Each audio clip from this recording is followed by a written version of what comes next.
Okay, I feel like I only have one shot to get this right. All right, I pull back all my hair. It's all wet except for my bangs. They're dry.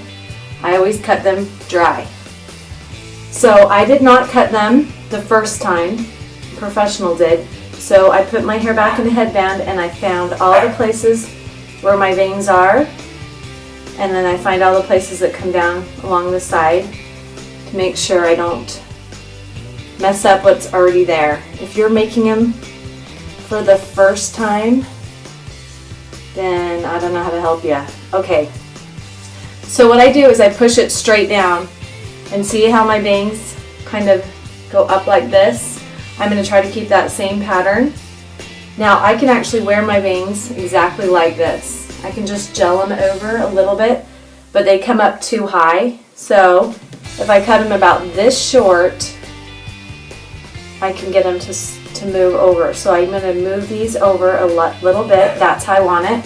So that's as short as I'm going to go. So I'm going to have to probably gel my hair for a little bit. So that's about 1 inch. Okay, so that's what I'm going to do is I'm going to cut my bangs about 1 inch all the way across. And I just come in like this and kind of get the big chunks out. I just hold my scissors like this the whole time. And I'm just measuring that inch off, coming off 1 inch. So they're going to be a little bit uneven, but they'll look perfect when I'm done. Okay, it's kind of hard to cut your bangs in front of your eyes, so I kind of pull them a little bit off my eyes so I can see. And I just come like this. The lady who taught me, the lady who cut my bangs, I don't know who that was, she just said to hold your scissors vertical. So I kind of cut a little bit this way, a little bit that way. And if you can see, these are always going to appear shorter because I have a cowlick and a lot of bounce right there. So sometimes these will end up being a little bit longer because I want them to fall across my forehead the same way. Okay, I'm almost done. I have some bangs over here that I'm just going to leave long because I don't put them in with the rest. I'm sorry, my dog is going to bark. Okay, almost done. Just makes it a few minutes. See, now I can see them better because they're shorter, and I can come in and just kind of pull on individual.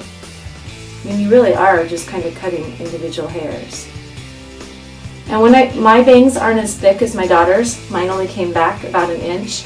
My daughter's come back really far. And real quick, I'm going to show you how I cut hers. She's not here, so, alright, I'm just going to let that be a little bit like that. Okay, my daughter's bangs come all the way from back here, and she wears them flat against her head. And I cut them right above her eyebrows, and I do kind of a shape like this, just barely. So they're a little bit above her eyebrows, and they come down a tiny bit. I mean, it's just really subtle. So this kind of looks straight across, but I mean, I wasn't even trying. I was just kind of going like this. And sometimes I'll even cut 1 or 2 hairs at a time. And I usually cut it a little bit longer than I want. See, now I can easily gel this over and it'll lay like that. And then if I do it right out of the shower, it'll stay like that all day.